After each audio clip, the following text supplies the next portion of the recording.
दुश्मन चुहंदो चुहंदे ॿरंदो, दुश्मन चुहंदो चुहंदे ॿरंदो, बिजली वारा झटका आयूं, ॾाढा ओखा वेड़ा आयूं, ॾाढा ओखा वेड़ा आयूं, जोटे ॾींदा झेड़ा आयूं। हाणे आऊं तकरीर जे लाइ सॾु कंदुसि अवामी तहरीक जे मरकज़ी सदर मोहतरम साईं लाल जरवार साहब, जिन खे त हू पाण अचनि ऐं तव्हां सां मुखातिब थियनि। मोहतरम साईं लाल जरवार साहब, ओ नाराए नाराए पली जो, ओ नाराए नाराए पली जो।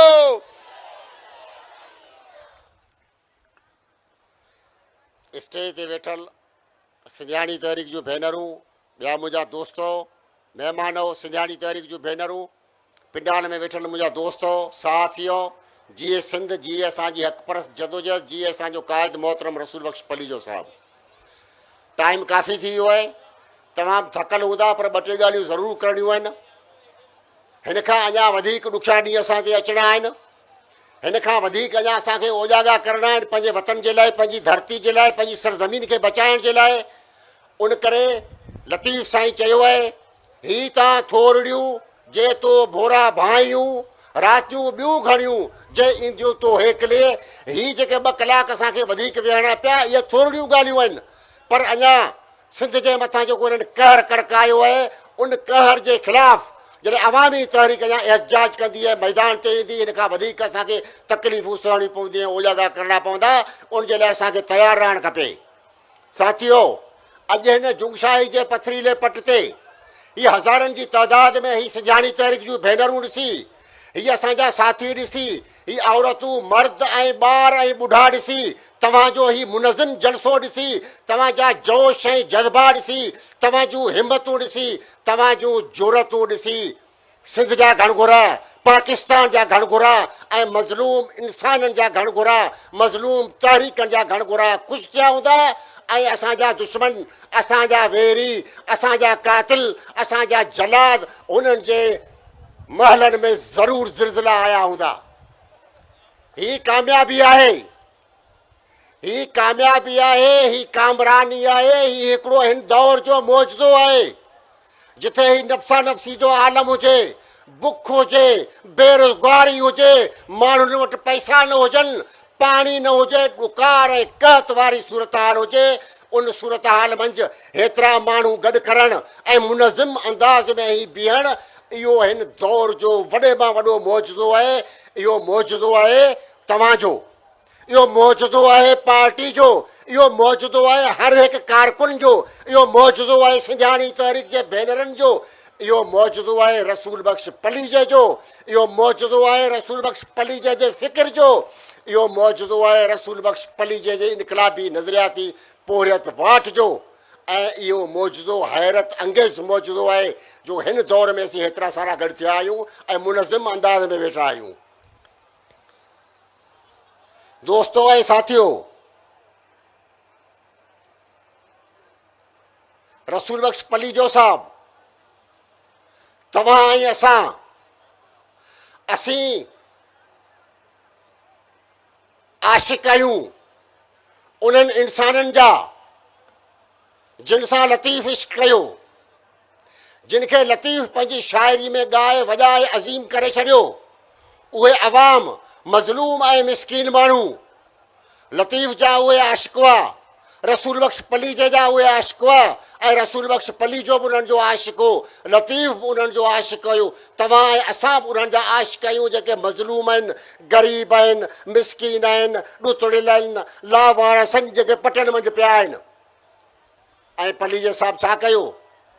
पलीजे साहिब जो वॾे मां वॾो कमाल, पलीजे साहिब जो वॾे मां वॾो किरशमू इहो आहे त जेके ग़रीब आहिनि, मिसकीन माण्हू आहिनि, जेके पटनि में पियल माण्हू आहिनि, जेके पाण खे निधड़को, लावारस ऐं बेवारस सम्झनि था, ही ग़रीब ऐं मिसकीन माण्हू जिन सां को ॻाल्हाइण जे लाइ तयारु कोन्हे, इहो करशमू रसूल बख्श पलीजे साहिब जो आहे, फ़िक्र जो आहे। त हुन सॼी सिंध में ॻोठ ॻोठ वञी झड़ झग जाॻे उन्हनि मज़लूम ऐं मिसकीन माण्हुनि खे गॾु कयो, मुनज़िम कयो, जदोजहद जे मैदान ते आंदो, हिननि खे ज़बान ॾिनी, हिननि खे ॻाल्हाइणु सेखारियो ऐं ग़रीब ऐं मिसकीन माण्हुनि जे ज़हननि ते जेके वॾेरनि जे तरफ़ां अक़ीदे परस्ती डपु ऐं ख़ौफ़ हो उन ख़ौफ़ खे लाहे नवां इंसान ऐं नवां माण्हू पलीअ साहिबु तयारु कया।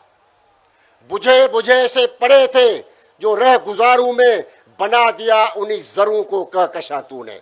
रसूल बख्श पलीअ साहिबु हिननि माण्हुनि खे कहकशान ऐं आसमाननि जे बुलंदियुनि ताईं पहुचाए छॾियो। इहो हिन दौर जो वॾे मां वॾो सच आहे ऐं इहो हिन दौर जो वॾे मां वॾो कमाल आहे।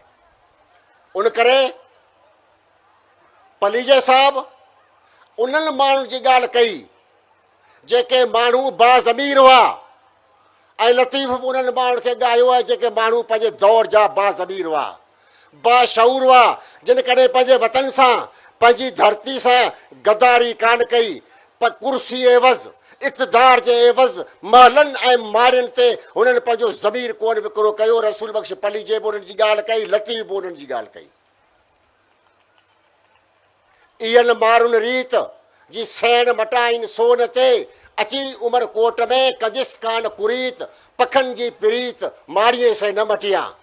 तंहिं करे रसूल बख्श पली जो उन्हनि जूं ज़बानूं बणियो ऐं रसूल बख्श पली जो हिन दौर जो अज़ीम मुफ़क़िर थो, जगानू माण्हू हो, पर रसूल बख्श पली जो नालो आहे फ़िक्र जो, रसूल बख्श पली जो नालो आहे इल्म जो, रसूल बख्श पली जो नालो आहे ॾाप जो, रसूल बख्श पली जो नालो आहे साबित क़दमी जो, रसूल बख्श पली जो नालो आहे जदोजहद जो, मैदाननि ते बीहण जो आहे, हुक्मराननि ऐं ज़ालिमनि ऐं गदारनि सां मुक़ाबिलो करण जो। ऐं हीअ तव्हीं सभु हीअ जेको अॼु जलसे जी कामयाबी आहे, इहा कामयाबी मुंहिंजी न आहे।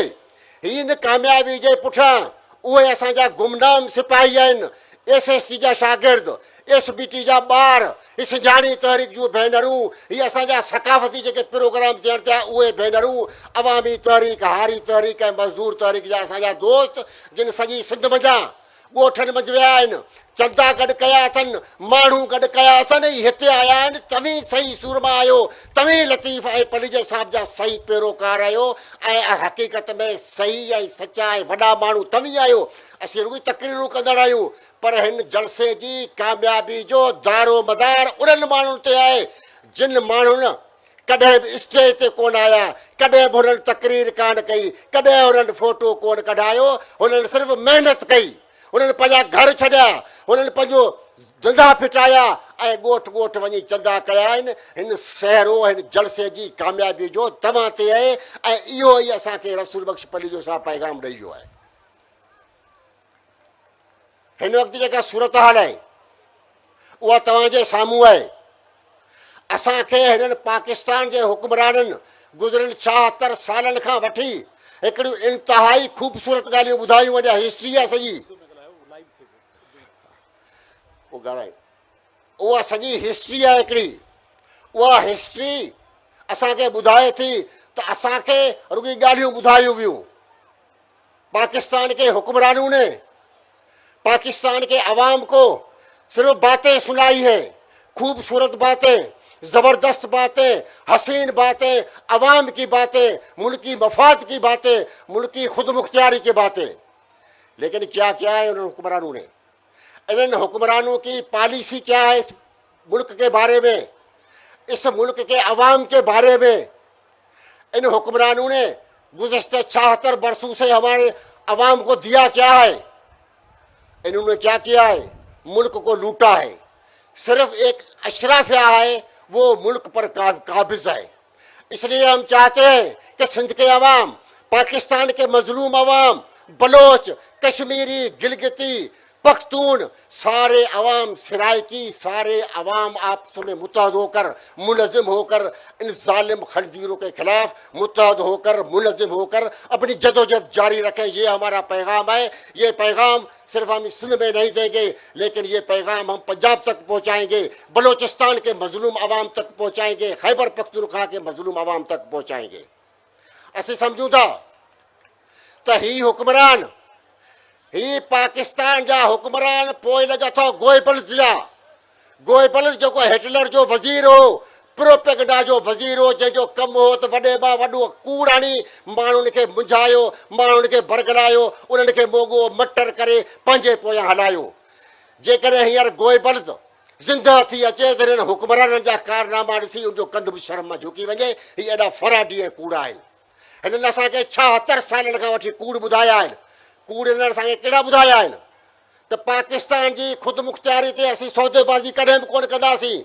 जेको कमु था कनि उनजे लाइ मथां पोश था ॾियनि त हीउ मुल्की मफ़ाद आहे, हीउ क़ौमी मफ़ाद आहे। पाकिस्तान जी ख़ुदि मुख़्तियारी ऐं सालिमियत ते कंहिं बि सूरत में असीं पोइ ते कोन हटंदासीं। दहशतगर्दी जो असीं ख़ात्मो कंदासीं, बेरोज़गारी ख़तमु कंदासीं ऐं हिन मुल्क खे असीं तरक़ी याफ़्ता बनाईंदासीं। हिननि हज़ारे उहे टिक्सा ठाहे छॾिया आहिनि, ॼाण विछाए छॾिया आहिनि। पर तव्हांजे तवसुस सां पाकिस्तान जो 25 करोड़ आवाम पाकिस्तान जी इस्टेब्लिशमेंट खां, पाकिस्तान जे हुक्मराननि खां जिन मार्शलाऊं हयूं या नाम निहाद कूड़ा जमहूरी जेके हुक्मरान हुआ, इन्हनि खां पाकिस्तान जो 25 करोड़ आवाम पुछणु थो चाहे। असांखे ॿुधायो वञे, सही तारीख़ सिंधी आवाम खे सॼे पाकिस्तान जे माण्हुनि खे ॿुधाई वञे त काइदे आज़म मोहम्मद अली जिन्ना, काइदे आज़म मोहम्मद अली जिन्ना जेको पाकिस्तान जो बानी हो, इनखे खटारा एम्बुलेंस ॾेई मारण जे पोयां कहिड़ा मुल्की ऐं क़ौमी मफ़ाद हुआ, इन जो असांखे जवाबु खपे। डिक्टेटर अयूब पहिरीं अची मार्शल हणी मुल्क जे मथां कहर नाज़ुल कयो वञे, अमरीका साम्राज्य जो एजेंट बणियो। अमरीका साम्राज्य जे पेरनि मंझि सॼे पाकिस्तान जे अवाम खे उछलाइण ऐं मुल्क जे मथां मार्शल मणे कोड़नि ऐं फटकनि जी बाज़ार गरम करण में कहिड़ा मुल्की मफ़ाद हुआ, असांखे ॿुधायो वञे। असांखे ॿुधायो वञे त जनरल अयूब कहिड़ी ख़ारजा पॉलिसी तहत वॾा पीर जा हवाई अॾा अमरीका साम्राज्य जे हवाले करे छॾिया। इन में कहिड़ी मुल्क जी पॉलिसी हुई, कहिड़ा मफ़ाद हुआ, इन में कहिड़ी पाकिस्तान जी सालमियत हुई त पाकिस्तान विकिरो करे अमरीका जे हवाले करे छॾियो। पाकिस्तान जा 3 दरिया जंहिंमें असांजो हिसो हो, उहे असांजे दुश्मन सॼो ॾींहुं राग पिया हला पिन। हिंदुस्तान असांजो दुश्मन आहे। 3 दरिया अयूब, जनरल अयूब, असांजा 3 दरिया असांजे दुश्मन मुल्क खे विकिरो कया या कहिड़ी मुल्क जी पॉलिसी हुई, इन जो असांखे जवाबु खपे। डिक्टेटर मुशरफ ज़िया उहो हिते आयो, उन अची मार्शल हई, कोड़नि ऐं फटकनि जी बाज़ार गरम रखी, असांखे इस्लाम जूं ज़बरदस्त ॻाल्हियूं ॿुधायूं वियूं। इस्लाम करे माण्हुनि खे कोड़ा ऐं फटका हणी तहस नहस कयो वियो। इन जे पोयां कहिड़ा मुल्की मफ़ाद हुआ? अवाम तव्हांजो ॾोह कहिड़ो कयो आहे? ऐं सॼो ॾींहुं चवंदा फ़लस्तीन, असीं फ़लस्तीन सां गॾु आहियूं, असीं मज़लूम कश्मीर सां गॾु आहियूं, सॼी दुनिया जे मज़लूम माण्हुनि सां असीं गॾु आहियूं। पर असीं पुछणु था चाहियूं त 1969 में ब्रिगेडियर जनरल ज़िया जे अॻुवाणी मंझि हितां खां तव्हां उर्दन फ़ौज मोकिली जंहिं फ़लस्तीनियुनि जे मिसकीन फ़लस्तीन जे वञी तहरीक खे कुचलियो, उन्हनि ते वञी फ़लस्तीन ते गोलियूं हलायूं। हाणे असांखे सबक़ु था पढ़ायो त असीं फ़लस्तीन जे ॾुख में पिया रोऊं। मुसलमान करे असांजे मथां निछावर पिया थियनि ऐं असांखे ॿुधाइनि पिया त असीं सही ऐं सचा मुसलमान आहियूं। असीं पाकिस्तान जी इस्टेब्लिशमेंट खां, हिते जे हुक्मराननि खां पुछणु था चाहियूं त फ़लस्तीन ते गोलियूं हलाइण, उन्हनि जी तहरीक खे कुचलण में कहिड़ी क़ौमी पॉलिसी हुई, कहिड़ा मुल्की मफ़ाद हुआ? कंहिंजे चवण ते तव्हां उते फ़ौजूं मोकिले वञो, उन ते तव्हां गोलियूं हलायूं आहिनि? तव्हांखे कंहिं इजाज़त ॾिनी हुई? तव्हांखे छा पाकिस्तान जे अवाम इन सॼो कहर ऐं ज़ुल्म करण जी इजाज़त ॾिनी हुई जो अॼु असांखे फ़लस्तीन जी पिया ॻाल्हि ॿुधायो? तव्हां हींअर वञी कश्मीरनि ते गोलियूं हलायूं आहिनि, तव्हां वञी माण्हू मारिया आहिनि। इहा कहिड़ी पॉलिसी आहे? तव्हां असांजे ही लख एकड़ ज़मीननि ते कब्ज़ो करे विया ऐं असांखे ॿुधायो था त इहो मुल्की मफ़ाद में, यानी जेको बि हुक्मरान कमु था कनि नालो था ॾियनि मुल्की मफ़ाद, पाकिस्तान जा मफ़ाद, अवाम जा मफ़ाद, ऐं कमु उल्टो ही गोइबल जा पका पूॼारी अथव, ही उन जा तुखम जा माण्हू आहिनि जेके असांखे पूरियूं ॻाल्हियूं ॿुधाए कमु ॿिया था कनि। टोटल हिननि ज़मीनूं विकिणी छॾियूं आहिनि। सॼी सिंध सॼे पाकिस्तान खे हिननि अमरीका साम्राज्य IMF वटि विकिरो करे छॾियो आहे। उन करे असांखे ज़रूरत आहे त असीं गॾु थियूं ऐं असांखे जॾहिं असीं हिन क़िस्म जा सुवाल था पुछूं, हिन क़िस्म जूं जॾहिं असीं तक़रीरूं था करियूं, हिन क़िस्म जी जॾहिं असीं आवाम खे था ॻाल्हि ॿुधायूं, तॾहिं वरी पंहिंजा फ़लसफ़ा था पेश कनि त असीं सही आहियूं, असीं सही आहियूं, असांजी पॉलिसी सही आहे। असीं जेको कुझु चवणु चाहियूं था अव्हां जे वातां उहे अखर निकिरनि। असीं मीडिया जे ज़रिए जेको तव्हांखे ॿुधाइण था चाहियूं तव्हीं उहो ॿुधो, ॿिए जी ॻाल्हि न ॿुधो। असीं पंहिंजनि अखियुनि सां जेको तव्हांखे हिन मुल्क में ॾेखारण था चाहियूं अवी उहो ॾिसो पंहिंजनि दिमाग़नि सां पंहिंजनि ज़हननि सां पंहिंजनि अखियुनि सां कुझु बि न ॾिसो कुझु बि न ॿुधो उहो सभु कूड़ ऐं ड्रामो आहे असीं सही आहियूं शहर है कंहिंजो जहन में अंधे अकीदे की स्याही भर लो ताकि इस नगरी में कभी अफकार के शोलों का गुजर हो न सके जबर का हुक्म सुनो ये इन्हनि जो हुक्म है तो ॻाल्हायो न सवाल न पुछो जबर का हुक्म सुनो ऊँटों को अपने सी लो ताकि इन राहों से कभी लफ़्ज़ों का गुजर हो न सके ये असांखे उहो था हुक्म ॾियनि पर असीं ॿुधाइण था चाहियूं त तव्हांजा ही ड्रामा तव्हांजा ही कूड़ा नाटक तव्हांजी ही कूड़ी प्रोपेगेंडा इनखे पाकिस्तान जो जमहूरियत पसंदि अवाम पंहिंजे पेरनि जे हेठां कुचले तहस नहस करे छॾींदो ऐं सिंध जा माण्हू पाकिस्तान जा माण्हू जेकॾहिं 80,000 जी तइदाद में औरतूं मर्द ॿार ऐं ॿुढा हिते गॾु थी सघूं था हिननि खे ख़ौफ़ आहे हथियारनि खां हिननि खे ख़ौफ़ न आहे हिननि खे दहशतगर्दी खां ख़ौफ़ न आहे हिननि ग्रुप पैदा कया आहिनि हथियारबंद उन्हनि खां हिननि खे ख़ौफ़ न आहे हिननि खे मज़हबी शिदत पसंदि खां ख़ौफ़ न आहे हिननि खे ख़ौफ़ आहे त पुरअमन तहरीक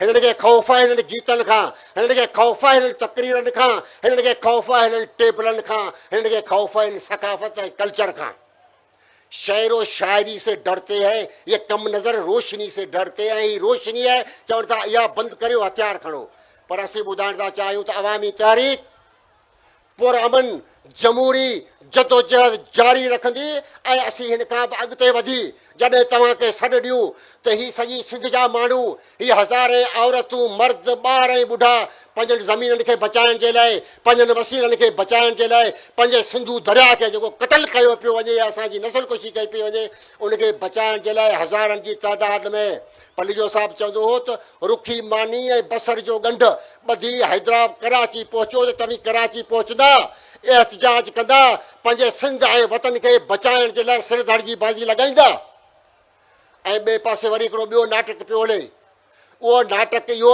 असांखे ॿुधायो वञे थो प्रोपेगेंडा कई वञे थी त बाबा हे जेके आहिनि हे पीपुल्स पार्टी जा आहिनि हिज़्ब इख़्तिलाफ़ में आहिनि ही पीपुल्स पार्टी जी मुतबादिल आहे अब पीपुल्स पार्टी जा मुतबादिल केतिरा कहिड़ा आहिनि पीपुल्स पार्टी सिंध विकी पीपुल्स पार्टी ॿेट विका पीपुल्स पार्टी 13 लख एकड़ सिंध जी ज़मीन ॾेई छॾी आहे हिन पहिरें किस्त तौरु 52,000 एकड़ ज़मीन हिननि ॾेई छॾी आहे असांजे हुननि सरकार सगोरी खे हिननि अरसा एक्ट में तरमीम करे दरिया सॼो खणी विया उहे मुतबादिल चवनि था त असीं पीपुल्स पार्टी ज़मीन जो विकिरो कयो आहे हिन ते कोन ॻाल्हाईंदासीं उहे चवनि था त पीपुल्स पार्टी दरिया विकिणी छॾियो असीं हिन ते कोन ॻाल्हाईंदासीं सिर्फ़ु चवंदासीं पीपुल्स पार्टी करप्ट हुकूमत आहे सिंध जी ॻाल्हि गुम आहे ऐं चवनि था त असीं पीपुल्स